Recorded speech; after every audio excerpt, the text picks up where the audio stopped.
Next speaker is going to be Dr. Monica Ottaviani, and she's going to again speak on something really interesting, and that is vitiligo, the skin barrier point of view, because we've been talking about the skin barrier in so many diseases now, whether it is atopic dermatitis, whether it is acne and even rosacea, and perhaps even melasma. So I'm really interested to hear about vitiligo, the skin barrier point of view. Over to you, Dr. Monica. Hello to everyone. It's a pleasure for me to present the data about the skin barrier and vitiligo. It is well known that vitiligo has a complex pathophysiology and that to explain melanocyte loss is necessary to widen the investigation field. More and more evidence indicates that vitiligo affects the entire skin and therefore also the non-lesional areas, and that the pathology is not restricted to melanocytes but involves also other cutaneous cell populations. Our previous paper demonstrated alterations in both melanocytes and fibroblasts of apparently non-lesional skin of vitiligo patients. But what is currently known about keratinocyte? It is now recognized that keratinocytes have an important role in vitiligo due to their ability to activate the innate immune response through the release of chemokines. Moreover, keratinocytes are also pivotal players to ensure recurrent skin barrier formation, and it is well accepted that defects in the skin barrier, when persistent, may promote skin inflammation, activating in turn keratinocyte to produce inflammatory mediators. Moreover, alterations in genes involved in keratinocyte differentiation and cornification have been found in lesional areas, as well as changes in epidermal thickness and architecture. Our study aimed to evaluate in pigmented skin of vitiligo subjects possible stratum corneum alterations, considering that the correct quantitative lipid composition is responsible for the proper assembly and function of the skin barrier. Stratum corneum was collected by tape stripping from the forearm of vitiligo and control subjects, and a lipidomic approach was used to obtain profiles of the lipid classes constituting stratum corneum, such as ceramides, free fatty acids, cholesterol, and cholesterol sulfates. Lipid analysis highlighted higher content of cholesterol and cholesterol sulfates and of the different fatty acids evaluated, as illustrated by the heat map showing the control and vitiligo-mediated data. The multivariate analysis clearly separated control and vitiligo subjects, and the loadings plot showed that the difference is due to the significant increase of 22 of the 24 analytes considered. Evaluation of free fatty acids distribution in terms of carbon chain length highlighted a significant decrease in the percentage of an ultra-long chain fatty acids such as C26 with 0. These results suggested a reduced activity of the LO4 and elongase involved in the formation of ultra-long chain fatty acids, which are fatty acids mainly contained in ceramides. This data suggested alterations also at ceramide levels, and they are confirmed by the analysis. A reduction in ceramides content was observed in vitiligo specimens, as illustrated by the heat map of the control and vitiligo-mediated data. Similarly to free fatty acids, the multivariate analysis demonstrated a clear separation between control and vitiligo subjects, and the loadings plot showed that the vitiligo group is characterized by a significant decrease in most of the ceramides analyzed. Dividing the ceramides according to the increasing statistical significance, we observed that the most significant decrease is observed for ceramides containing longer chain fatty acids, suggesting a reduced activity of ceramide synthase with high affinity for very or ultra-long chain fatty acids such as ceramide synthase 3. The hypothesized alterations in terms of skin barrier-related enzymes were confirmed in vitro. Vitiligo keratinocytes, induced differentiated by calcium switch, showed a lower expression of both LO4 and ceramide synthase 3 in comparison to control keratinocytes. Overall, our data demonstrated a regulation in the vitiligo skin barrier characterized by a defect in free fatty acid and ceramide synthetic pathway and by modifications in lipid barrier fluidity and desquamation. These alterations can be responsible for the impairment to develop a full competent skin barrier, and the resulting local and persistent pro-inflammatory milieu can act as a trigger of the immune response, leading in turn to melanocyte disappearance. So, in conclusion, we can say that the skin barrier can be considered as a novel key element to add to the vitiligo puzzle and can also represent a new possible target for therapeutical approaches even in normal appearing skin.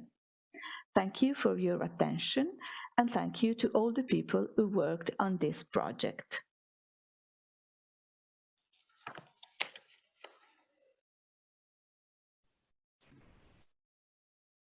So thank you so much, Dr. Monica, for Hi that to very everyone. interesting. Hello. Hello. Yeah. Very interesting talk, about barrier dysfunction, which could possibly be there in vitiligo. We know that it's there in quite a few dermatological disorders. So you did demonstrate, that there is an impairment of free fatty acids and even the ceramide levels which are there. So, and they could be potential targets, therapeutic targets. There is one question that I see from Dr. Marwa Abdullah, and maybe you could take that up. That is skin barrier defect a cause or a result? Yeah, this is a good question, and probably we don't have the right response right now.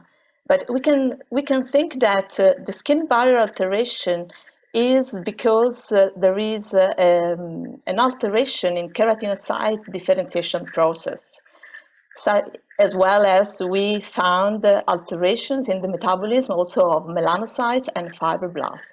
And so we think that the real thing is the alterations of cells, of the skin cells, metabolic alteration of the skin cells, that leads then to all the different phenotypes that we observed and all the things we observed. Certainly, looking at the skin barrier as a novel target can be an opportunity, because somehow we can protect from such as Kebner disease, Kebner phenomenon, and to protect so the cells from the mechanical stress and injuries then can cause, can improve the vitiligo. There's one more question from Dr. Leila Benzeki, and that says that does it explain melanocytosis? Melanocytosis.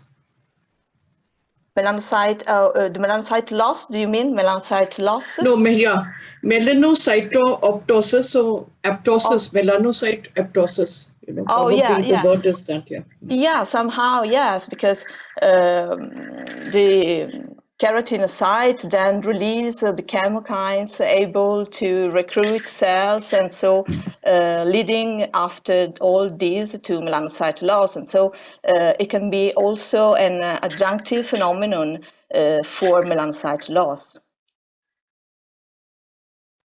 Okay, so I just had one last question, that what would you recommend as, a therapeutic option? Would you recommend moisturizers? And do you think the moisturizers with the ceramides that they contain, would they replicate the ones that we have, on our human skin? That is the question. Oh, yes, it could be a possibility, I think.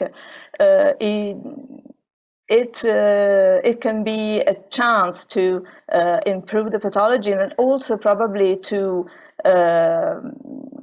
block the development of the pathology, protect the protection of the stratum corneum, so the protection of the skin barrier may be useful, I think. Also, and we demonstrated that there is a decrease, especially in the ceramides, that perform the main part in the skin barrier. And so probably using this moisturizing with ceramides can help. But we have to try and to study more about this, obviously.